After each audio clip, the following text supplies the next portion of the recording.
મસ્ત મજાની ભાઈ સવાર થઈ ગઈ ને અત્યારે આપણે છીએ પોરબંદર હાઈવે ઉપર, કારણ કે આપણી ગાડી પણ ગેસ પુરાઈ રહી છે અને હવે જવાનું છે સોમનાથ. દ્વારકાથી આપણે ભાઈ રિટર્ન થઈ ગયા છીએ.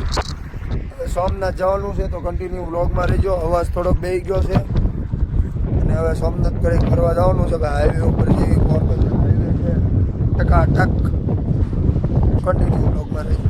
ત્યાંથી ભાઈ હવે આપણે આવી ગયા છીએ હોટેલ, શું નામ છે, રાધે શ્યામ ટી ઓફ. ચા પી લેવી ભાઈ હવે થોડીક ટી પોસ્ટમાં. આ છે ભાઈ હાઈવે.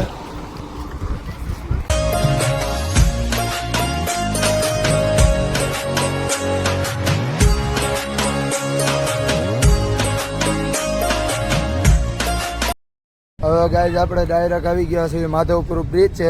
અહીંયા ઘડી ગાડી બાડી હાંક્યું, ફોટા બોટા પાડીશું દરિયામાં.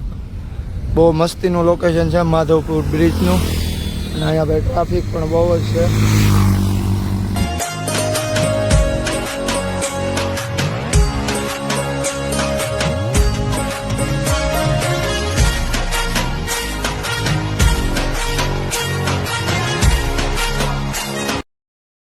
તો ભાઈ હવે આપણે માધવપુર બ્રિજ થી ડાયરેક્ટ આવી ગયા છીએ જમવા. અને હોટલ રાત્રા કૃપમ આપણે જમવા આવી ગયા છીએ.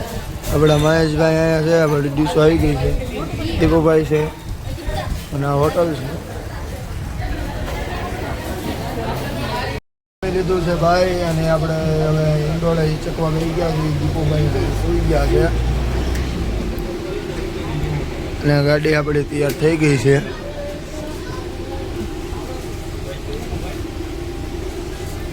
તો હવે જવાનું છે ડાયરેક્ટ સોમનાથ. તો મંદિરની બ્લોકમાં રહેજો. ઘડી હિંચકા ખાઈને ગાડી ઉપાડી આપણે ગાડી લઈને જમીન નીકળી ગયા હવે સોમનાથ જવા માટે, કારણ કે સોમનાથ હવે ફોન અલાઉડ નથી, એટલે આપણે વિડીયો બહારથી જ બતાવી દેવી છે, જોઈ લેજો.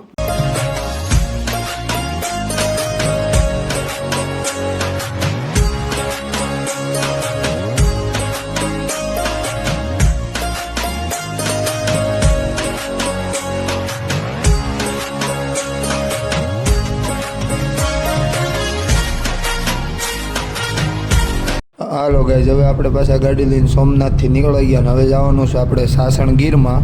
તો કન્ટિન્યુ વ્લોગ જોજો. સાસણગીરમાં જવા માટે નીકળી ગયા છીએ.